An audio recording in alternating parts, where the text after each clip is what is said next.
Имате ново яко колело и знаете как да го използвате. Купили сте си екшън камера. Възнамерявате да направите епичен първи клип. Надявате се на прекрасни кадри, като тези например.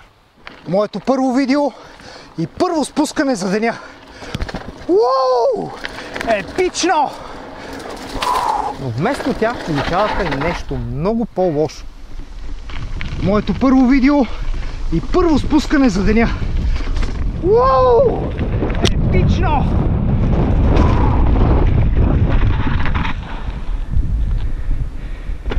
Сега в това видео ще ви науча как да използвате това, за да направите нещо красиво. Останете с мен. Първо и основно, каква екшън камера си купихте? Аз разчитам на GoPro Hero 7 Black. Black е много важно допълнение в името на тази камера, защото се различава от останалите линии на GoPro серията. Най-важната характеристика, която ще коментираме в това видео, е Field of View, зрителния ъгъл. Колкото по-широко ъгъл му е, толкова по-добре. И ще видите защо.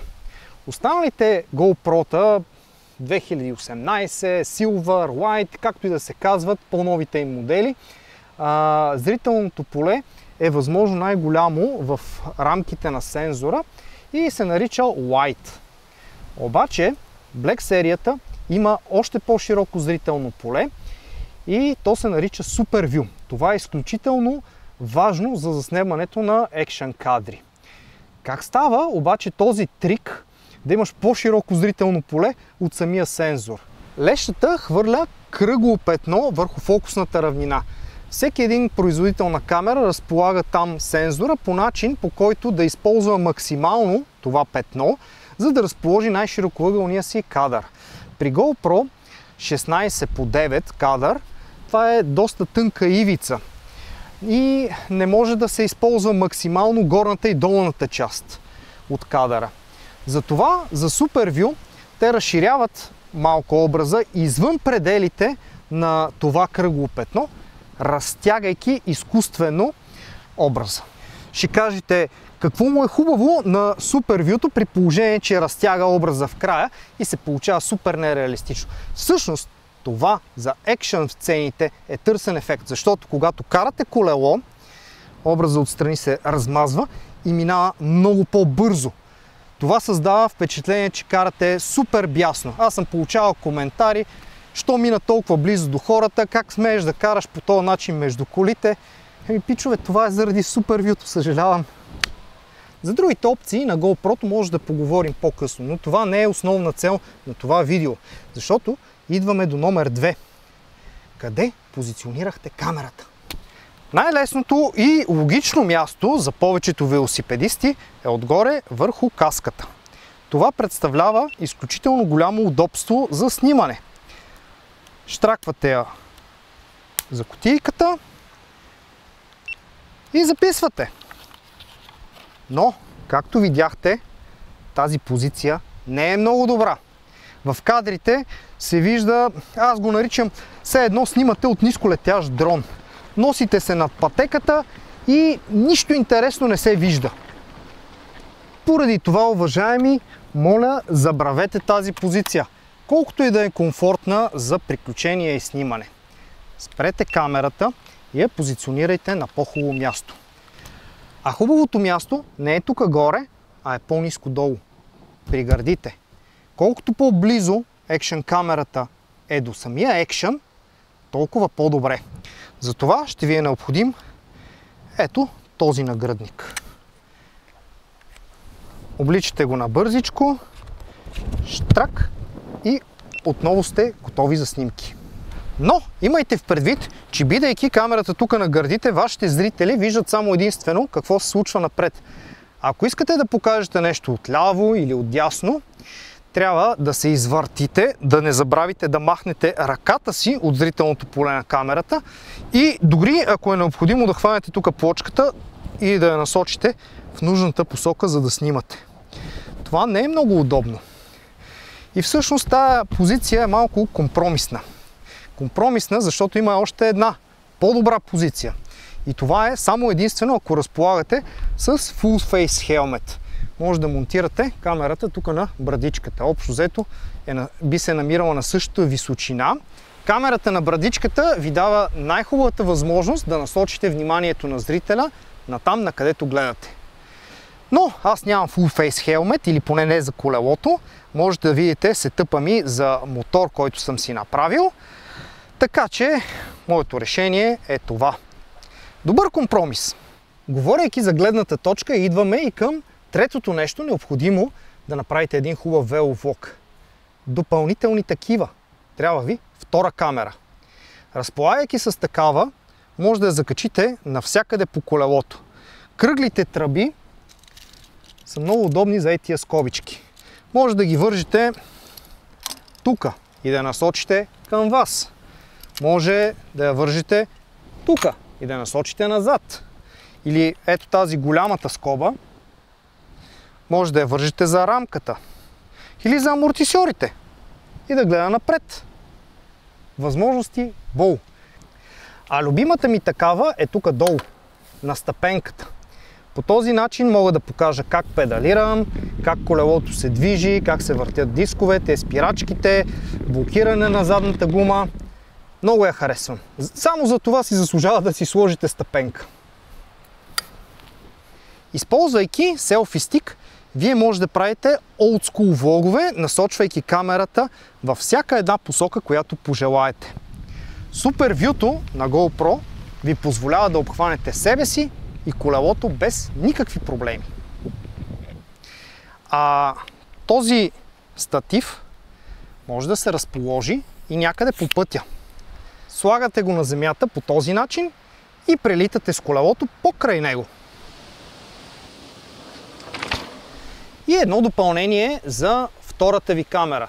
Тя не е необходимо да е от най-високия клас с най-високата цена. Аз съм избрал сравнително стар модел Hero 5 Black, защото има супер вю, зрителното поле, за което ви говорих, изключително важно.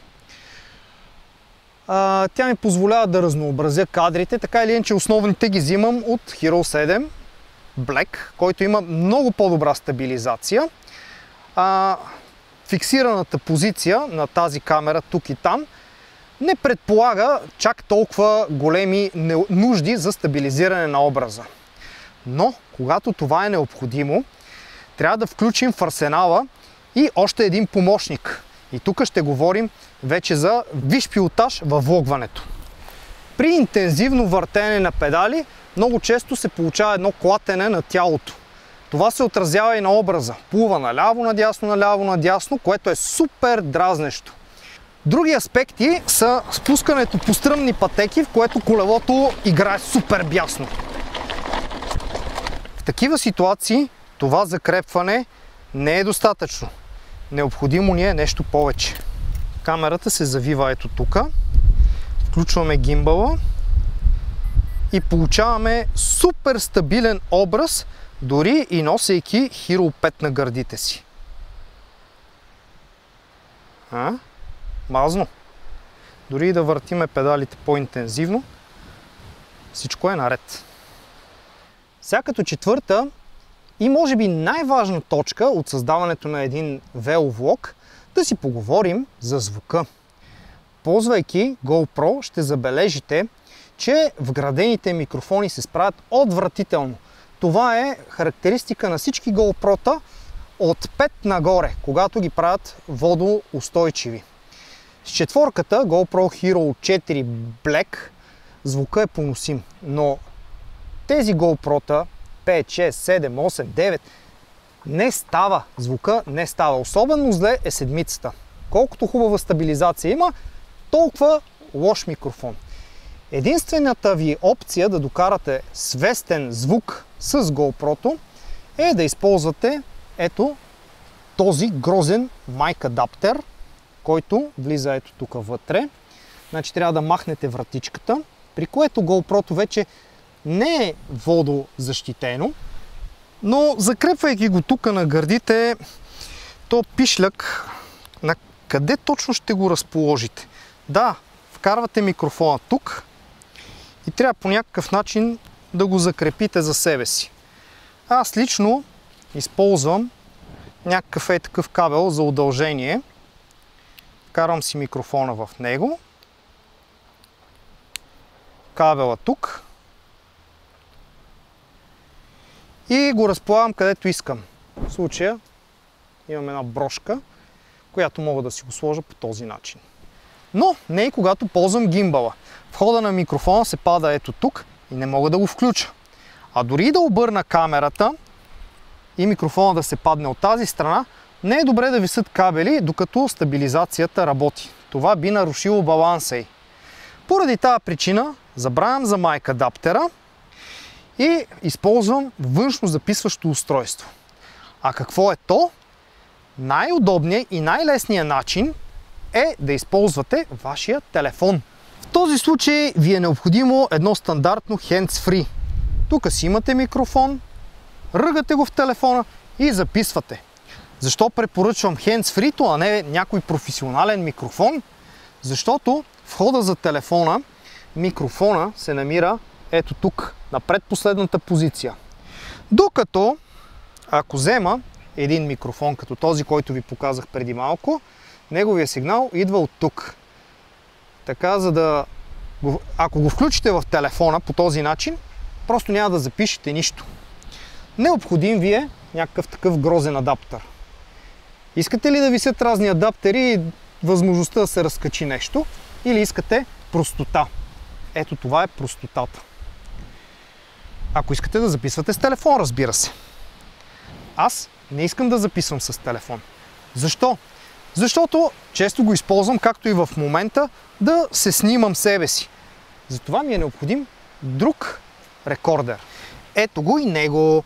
Диктофон Olympus. В момента записвам звука с него. Може да видите чертичките, като говоря как се движат. Но когато влогвам с колелото, не ползвам кабела и брошката, защото лесно се откача, може да падне. Вместо това предпочитам да сложа вградения стерео микрофон, който идва с този диктофон. И сега ще ви покажа точния сетъп. Но преди това искам да обърна внимание. Днеска е доста ветровито. Когато карате колело, особено с висока скорост, вятъра ще съсипе звука, независимо какво записващо устройство ползвате. Затова ви трябва пухченце. Ето като това. Dead Cat му викат на английски. Може да си го поръчате от eBay или от музикален магазин, от много места. Това пухченце не е достатъчно за висока скорост на вятъра. Поради това аз ползвам ето това нещо. Това си е голям котарак. Dead Cat. Така, сега сетъпа, който ползвам, сега ще изключа този микрофон и ще включа стерео микрофона. Можете да чуете вятъра. Не е много приятно. Айде, махни се, бе. Но, когато поставим цялото това нещо вътре, нещата отихват и звучат много добре. Слагам тази гадост на гърдите, закрепвам камерата с гимбала и къде да поставя микрофона? Най-лесният начин е ето тук. Аз, за да не го загубя, ще използвам ето тази велкро лента да го прихвана здраво за ластиците. Та-да! Това е моя сетъп за кратки веловлогове. Затова и не веднъж казвам, че ми е малко сложно да правя клипове с колело. Цялото това нещо създава една неприятност при каране и да ви призная, съм леко срамежлив, когато ме видят хората с цялата тази техника по мен, гледат наистина странно. Докато на мотора всичко това нещо е в каската и нямам проблеми да си карам и да си говоря между колите. Никой не ми обръща внимание. Те мотористите не ги забелязват. Казах за кратки веловлогове, защото за дългите ви е необходимо още нещо. И тук идваме до номер 5. Външна батерия, Powerbank. Това нещо го предпочитам пред смяната на батериите на GoPro-то. Защото ако сменям батерии, трябва непрекъснато да следя доколко е изтощена, дали няма да прекъсне в най-интересния момент, докато с това, ако е качествено, а не някой китайски буклук, съм правил 8-9 часа запис, без никакви грижи. Записвам целия ден. Това е много хубаво и точно това искам. Разбира се, трябва да сложите и хубава голяма карта памет. Аз имам 200 гигабайта, което ми е напълно достатъчно да вместя HD, Full HD запис. Не снимайте 4K. Каквато и карта да сложите, ще свърши. Full HD, външно захранване. Това е рецептата за целодневен запис. И въобще не ви пука, хващате всеки един момент. Разбира се, отказвам се от гимбала, защото цял ден каране с това нещо на гърдите съвсем не е удобно. А и то също трябва да яде ток. Няма как да захраня камерата. Казах ви, тук не могат да висят кабели. Така че дългите веловлогове, като обиколката на Огняново и Байлово, ги правя без гимбал. Това е да имаш няколко сетъпа и да можеш да избираш най-удобния за случая. Кажете ми, има ли нещо полезно в това, което ви разказах? И ако да, ще се радвам да споделите с мен вашия първи епичен веловлог, използвайки съветите, които ви дадох. А до тогава ви пожелавам довиждане, до нови срещи. Аз отивам малко да покарам. Чао!